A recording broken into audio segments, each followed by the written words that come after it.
Hello, my name is Cornesha Jeanette, and I will be doing my middle childhood project on Zamir Jeanette, and my topic is social skills. I have decided to present my case study on my brother named Zamir Jeanette, which is 10 years old, which is considered middle childhood adolescence. It starts from 6 years old and it goes to 11. Over the years, Zamir has been a very sociable child with family members and friends. He was a very opinionated child that told people how he felt, whether it was good or bad. Um, Growing up in a low income community, expressing feelings are rare and sometimes shame. Along with having this open mind with others, he was claimed to be very talkative and disruptive in school by his teachers. This didn't sit well with the authoritarian style of parenting, which are parents that produce children who are more independent and self-reliant. And you will see how that relates later on.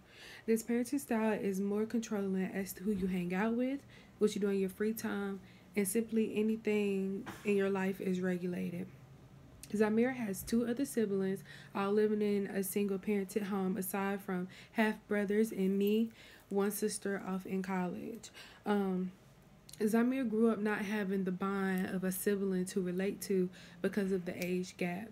Um, Between his brother and him is it's an 8 year difference, and between his sister, which is me, and him is a 10 year difference. At the age of 8, the mother of Zamir had another child, which caused a shift in his behavior. The transition of being the baby of the house for so long to become the middle child was a big stressor for him. As we talked about in class before, middle children tend to have a lot put on them at the time. The older child usually is a child that you have to do this so your parents can see this. The middle child is sometimes overlooked. And I feel as though that's how Zamir was feeling. And he wasn't used to that because he was the baby for so long. Um, Shift his behavior, the transition of once being the baby of the house for so long to becoming the middle child was a big stressor for him. In the African American culture, the older brother or the older male in the household of a single parented home feels the need to be the protector and provider of the family. Um, and this goes into emotional self regulation. This also occurs in middle childhood. This is when they start to care more about approval of others, not only peers but others also. And emotional centered coping was used for Zamir, I believe, because when he got a new sibling, he became more reserved. Emotional centered coping is internal and private thoughts about how a problem should be solved. They don't express it with others. They keep it in their mind and they try to work things out themselves. Seeing the mother struggle financially, the burden is also on Zamir. Because not only is he not old enough to help and get a job, he also needs the necessary attention and affection to grow as a positive adolescent. At this age, young children tend to see the things that parents go through, and as they get older, when they hit age 16, 17, they notice that sometimes they need to help provide. And at that age, some kids would drop out of school and get a job, and that's big on single parented homes. Um,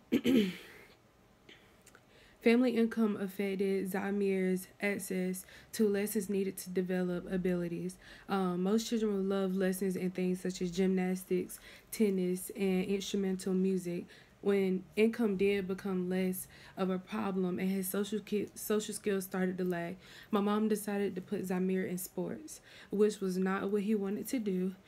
But in the black community, it's kind of out of the norm for a guy not to play sports or either attempt to play sports.